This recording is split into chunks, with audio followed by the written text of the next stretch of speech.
मेरे गुरु ने मुझे बड़े प्यार से एक दिन मिरेकल कहा था। उन्होंने बस मेरी तारीफ की थी, लेकिन जैसे ही उनके शब्द मेरे कानों में पड़े, कुछ ऐसा हुआ जिसकी मैंने कभी कल्पना भी नहीं की थी।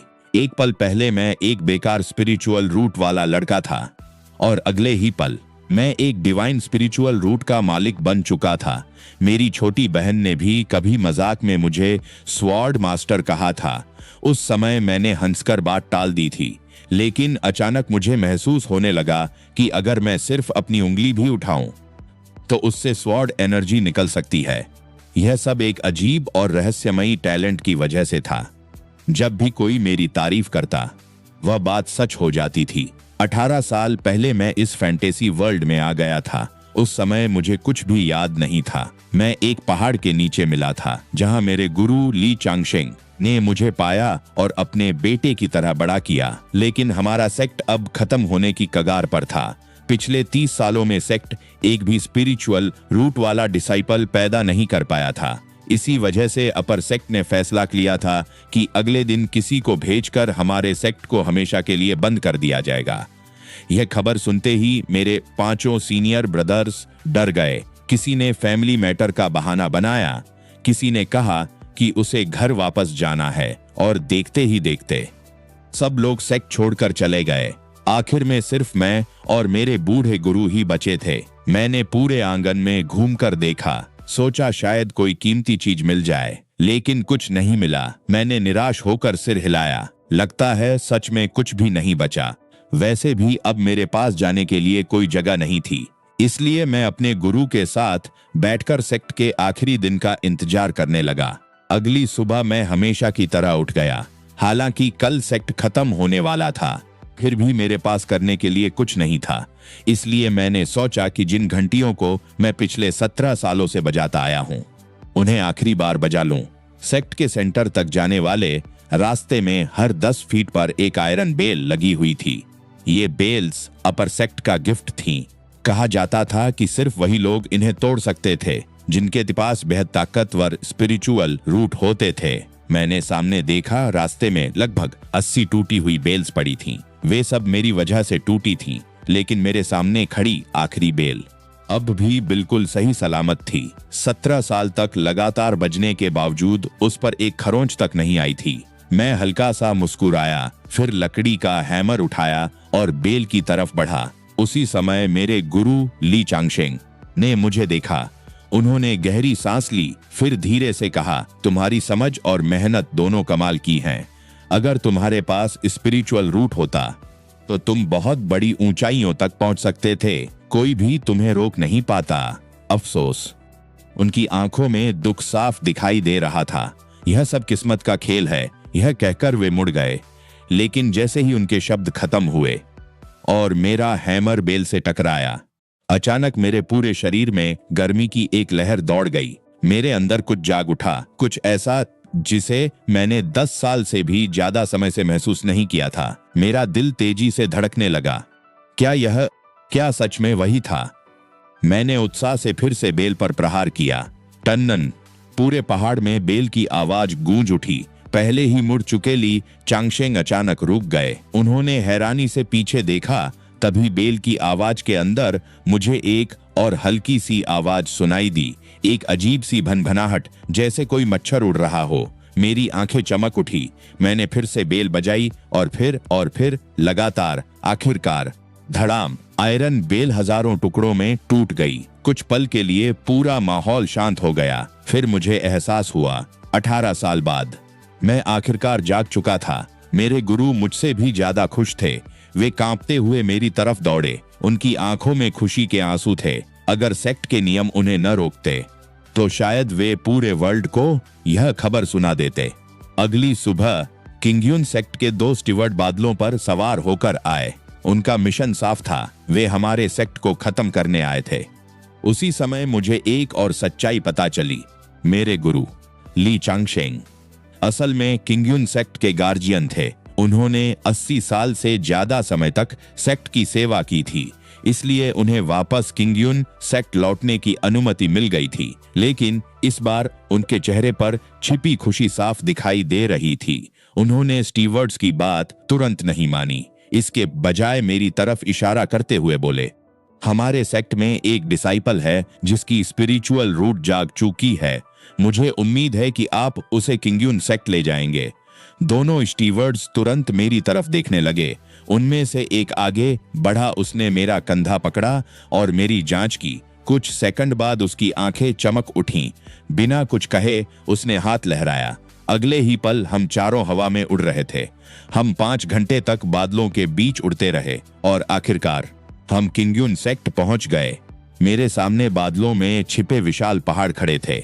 सैकड़ों झरने आसमान से गिरते दिखाई दे रहे थे। वह दृश्य इतना खूबसूरत था कि मेरे मुंह से खुद ब खुद शब्द निकल गए। झरना 3000 फीट नीचे गिर रहा है, जैसे मिल्की वे 9वें स्वर्ग से उतर रही हो। मेरी बात सुनकर दोनों स्टीवर्ड्स दंग रह गए। जब उन्हें पता चला कि मैंने यह लाइन 5 साल की उम्र में लिखी थी, तो वे और भी ज्यादा हैरान हो गए। एक स्टीवर्ड तुरंत बोला, सेक्ट ज्वाइन करने के बाद तुम्हें वैंकू पवेलियन में पढ़ना चाहिए।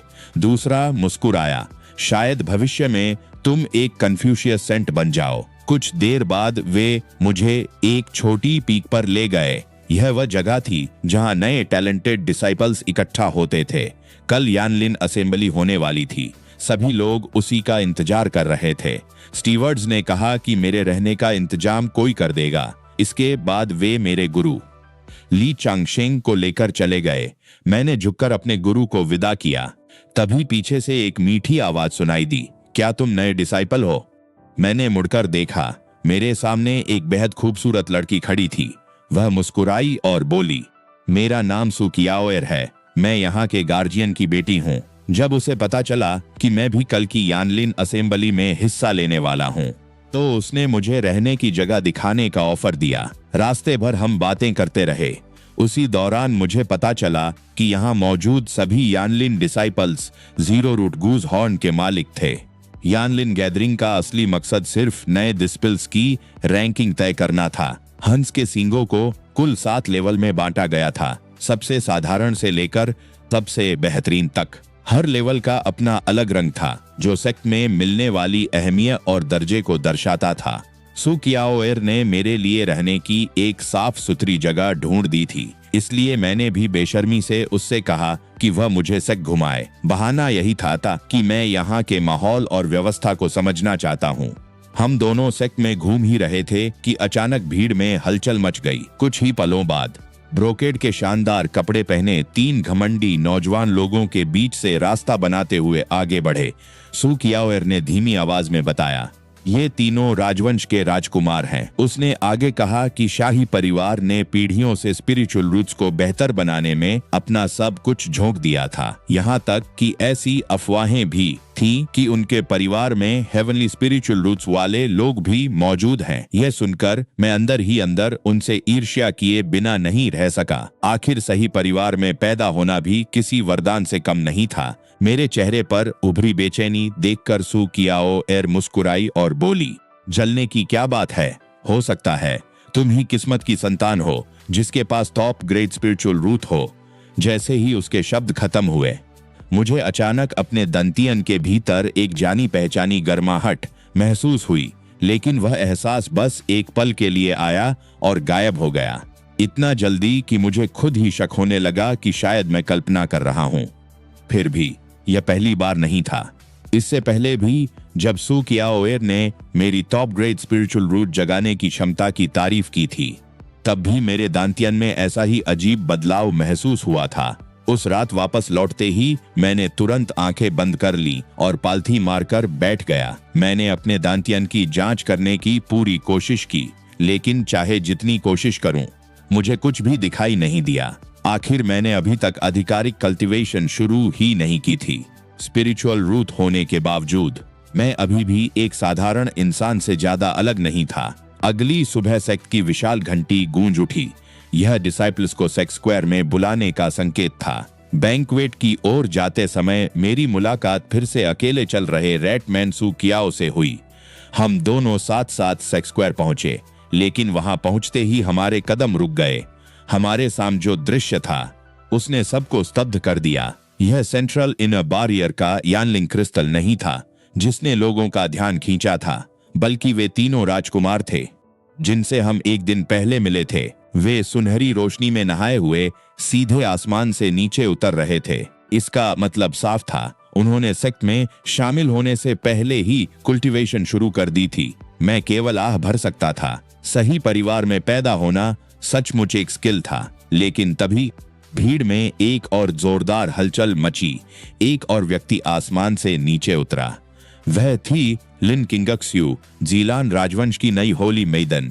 उसका प्रवेश भी राजकुमारों की तरह ही भव्य था, लेकिन उसके भीतर कुछ अलग था, कुछ ऐसा जो उसे बाकी सबसे अलग बनाता था। एक रहस्यमयी, अलौकिक और अछूती आभा। अफवाहें कहती थीं कि उसके पास अर्थ ग्रेट फॉरेस्ट रूट या शायद उससे भी ऊंची स्पिरिचुअल रूट हो सकती थी।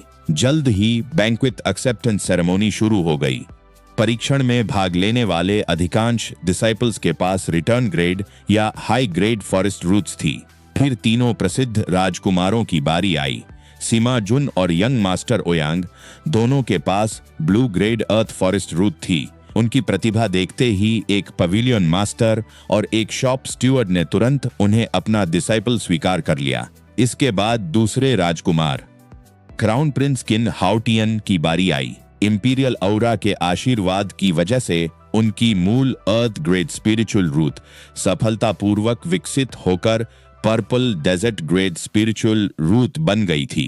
यह देखकर किंगयन सेक्ट के सेक्ट मास्टर भी बार बार उसकी प्रशंसा करने लगे। उन्होंने कहा कि इस बच्चे का बेहद अज्वल है, लेकिन असली झटका अभी बाकी था। जब होलीमेदन लिन किंगक्स्यू की परीक्षा हुई तो पूरा स्क्वायर स्तब्ध रह गया। उसने किसी इंपीरियल औरा का सहारा नहीं लिया। फिर भी परीक्षण में सीधे purple heaven grade spiritual root प्रकट हुई। पूरा सेक्ट खुशी से झूम उठा। लेकिन उसी समय किन हाउटियन का चेहरा बदल गया। उसके पास भी हेवन ग्रेड स्पिरिचुअल रूट थी। फिर भी लिन किंगक्स्यू की प्रतिभा ने उसके भीतर बेचैनी पैदा कर दी। उधर सीमा जुन और यंग मास्टर ओयांग भी अपनी निराशा छिपा नहीं पा रहे थे। उन्हें लगा था कि वे सबसे ऊपर हैं, लेकिन अचानक उनके सामने दो हेवन ग्रेड प्रतिभाएं खड़ी हो गई थी। तभी बड़े स्टूअर्ड की आवाज पूरे स्क्वायर में गूंजी, लिन मोहेंग। मेरा नाम पुकारा गया। अचानक मेरा दिल तेजी से धड़कने लगा। मेरी निगाहें उस चमकते यानलिंग क्रिस्टल पर टिक गईं। सच कहूं तो मुझे इस बात की परवाह नहीं थी कि मेरी स्पिरिचुअल रूट हाई ग्रेड होगी या लो ग्रेड। 4 चमत्कारों के प्रदर्शन के बाद मेरी बारी आना ही सबसे असहज बात थी। चारों तरफ मौजूद भीड़ अजीब नजरों से मुझे घूर रही थी। ऐसा लग रहा था जैसे मेरा बढ़ा हुआ हाथ किसी कांटेदार कैक्टस को छूने जा रहा हो। फिर मेरा हाथ आखिरकार यानलिंग क्रिस्टल से टकराया। तुरंत ही क्रिस्टल गहरे ग्रे रंग से चमक उठा। यह ह्यूमन ग्रेड स्पिरिचुअल रूट का संकेत था।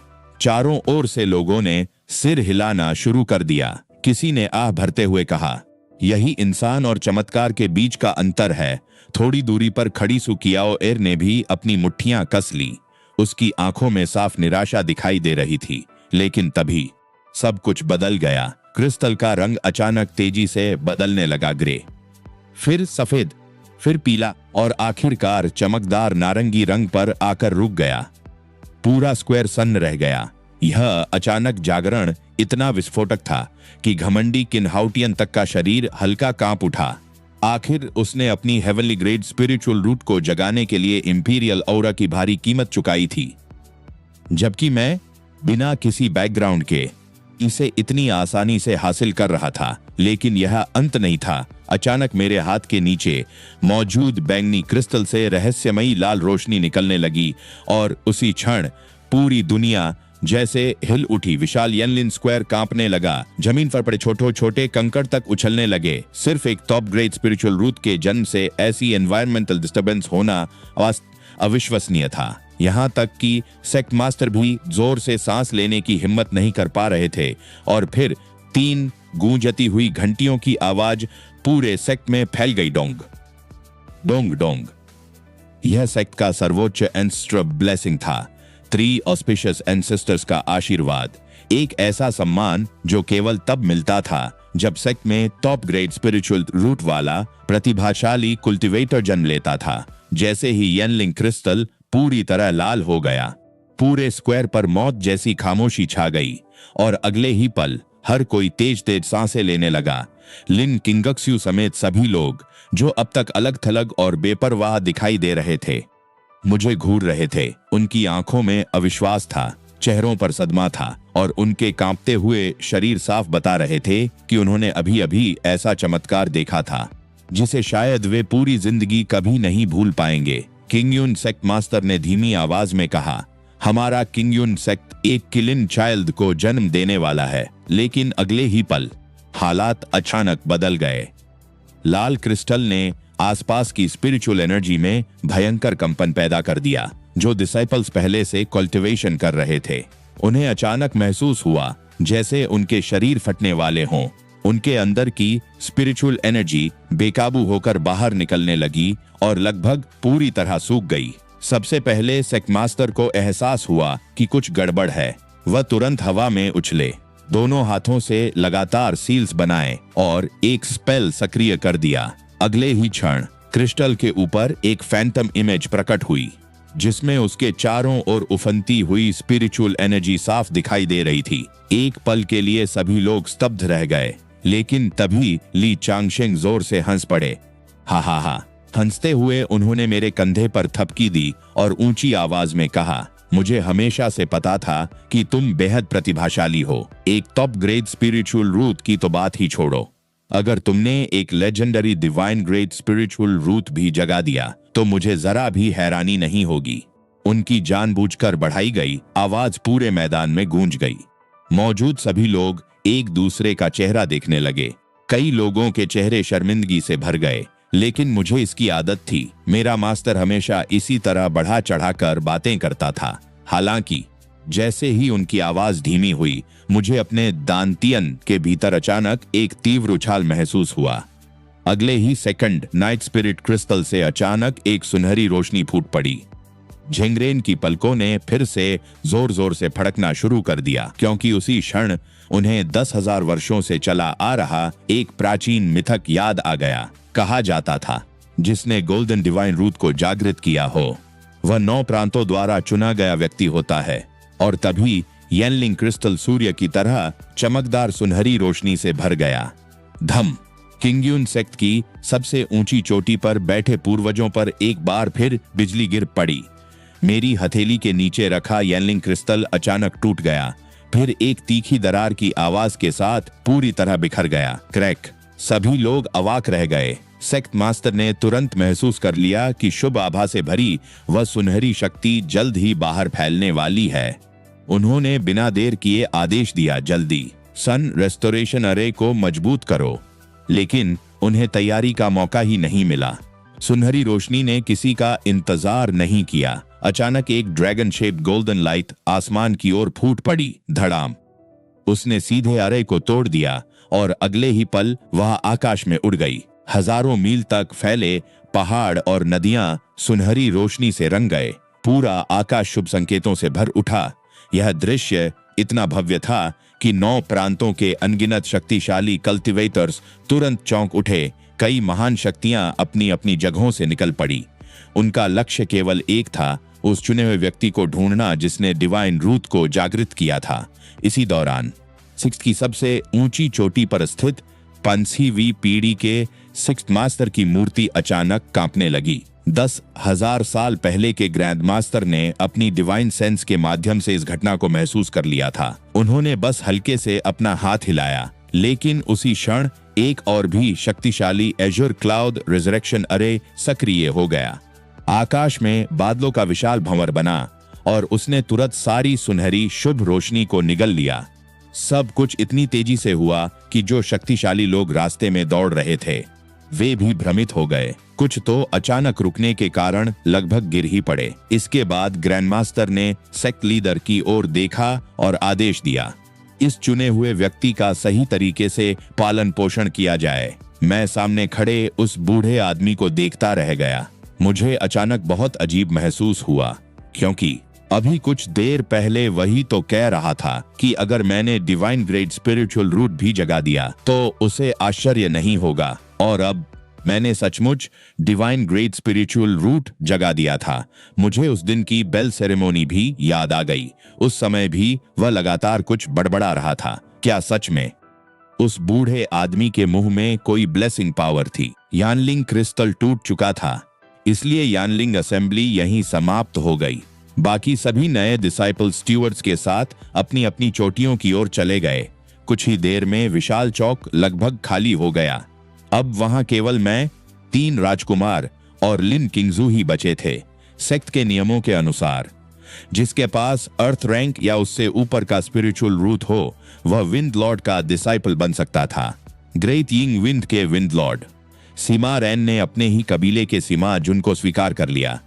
रेड लीफ विंड के विंड लॉर्ड ये किंग ने राजकुमार ओयांग शाओए को अपना डिसाइपल बना लिया। जिन हाउटियन को मिस्टी विंड के विंड लॉर्ड झाओ कियान ने चुन लिया और बर्निंग सिल्वर विंड की लॉर्ड हुआ मई ने अलग थलग रहने वाले लिन किंगजू को अपना लिया। अब केवल मैं बचा था, एक डिवाइन ग्रेड स्पिरिचुअल रूट वाला चुना हुआ व्यक्ति। बाकी बचे 30 से अधिक लॉर्ड्स की निगाहें मुझ पर टिक गईं। उनकी आंखों में तीव्र लालसा साफ दिखाई दे रही थी। हर कोई मुझे अपना डिस्पल बनाना चाहता था। सबसे पहले सेक्ट मास्टर ली जुआनजी ने घोषणा की कि वह मुझे अपना शिष्य बनाएंगे, लेकिन उसी समय ये किंग ने उन्हें रोक दिया। हालांकि उनके पास पहले से एक डिस्पल था, फिर भी उन्होंने दावा किया कि मैं उनके कल्टीवेशन पाथ के लिए सबसे उपयुक्त हूँ। झाओ कियान और सिमा रैन भी पीछे नहीं हटे। उन्होंने भी मुझे पाने के लिए बहस शुरू कर दी। इसके बाद तो पूरा मैदान युद्ध भूमि बन गया। बाकी 32 लॉर्ड्स भी मुझे घेर कर खड़े हो गए। हर कोई मुझे लुभाने की कोशिश करने लगा। युक्शु पिक के कहा कि मार्शल ब्रार बनने को तैयार हैं। लिन पिक के लॉर्ड ने मुझे अनगिनत रिसोर्सेज देने का वादा किया। यहाँ तक कि एक महिला लॉर्ड ने सीधे मुझे एक टॉप ग्रेड अर्थ रैंक एज और पाइथन सोर्ड भेंट कर दी। यह देखकर बाकी लोग भी शांत नहीं रह सके। कुछ ने मुझे 100 बैटल्स ड्रैगन स्पिरिट आर्मर देने की पेशकश कर दी, ऐसा आर्मर जो क्रिएशन मिरर के हमलों तक को रोक सकता था। दूसरों ने सॉन्ग केओस पीलस जेड और पृथ्वी स्तर के अनगिनत खजाने निकाल दिए। चारों तरफ ट्रेजर ही ट्रेजर दिखाई दे रहे थे। दूसरी ओर उन लॉर्ड्स के निजी डिसाइपल्स लगभग रोने की हालत में पहुंच चुके थे। उन्होंने अपने मास्टर्स को कभी इतना उदार नहीं देखा था। जब हालात पूरी तरह नियंत्रण से बाहर होने लगे, तब सेक्ट मास्टर ली जुआनजी ने अचानक जोर से घोषणा की, मैं हेवनली स्केल विंड अरे उपहार में दूंगा। यह सुनते ही पूरा मैदान शांत हो गया। फिर उन्होंने लगातार कई रहस्यमयी सील्स बनाए। अचानक सेक्ट की सबसे ऊंची चोटी कांपने लगी। धरती फटने लगी। ऐसा लग रहा था जैसे जमीन के नीचे से कोई प्राचीन खजाना बाहर आने वाला हो। यह दृश्य देखकर बाकी लॉर्ड्स घबरा गए। उन्होंने तुरंत हार मान ली। रुको, बस करो, हम पीछे हटते हैं। यह देखकर ली जुआनजी ने संतुष्टि से स्पेल रोक दिया। मैं दूर खड़ा सब देख रहा था। जो कीमती ट्रेजर बाहर आने वाला था वह वापस धरती के भीतर चला गया। उस चालाक बूढ़ी लोमड़ी ली जुआनजी ने असल में मुझे एक भी चीज दिए बिना बाकी सभी प्रतियोगियों को भगा दिया था, और अब वह चाहते थे कि मैं उनका डिस्पल बन जाऊं। मेरे सामने अर्थ रैंक ट्रेजर्स का विशाल ढेर लगा हुआ था। उन्हें देखकर मेरी आंखों में लगभग आंसू आ गए। मैंने खड़े खड़े गहरी सांस ली। डिस्पल सेरेमनी पूरी कर ली। रस्म पूरी होने के बाद सेक्ट मास्टर ने ली चांगशेंग की वर्षों की सेवा को मान्यता दी। उन्हें प्रोटेक्ट वेस्ट टोकन प्रदान किया गया। साथ ही 100 वर्षों की साली भी इनाम के रूप में दी गई। लेकिन जाते जाते ली जुआनजी एक बात कहना नहीं भूले। उन्होंने सभी लॉर्ड्स को सख्त आदेश दिया, मेरे डिवाइन ग्रेड स्पिरिचुअल रूट के जागने की खबर किसी भी हाल में बाहर नहीं जानी चाहिए।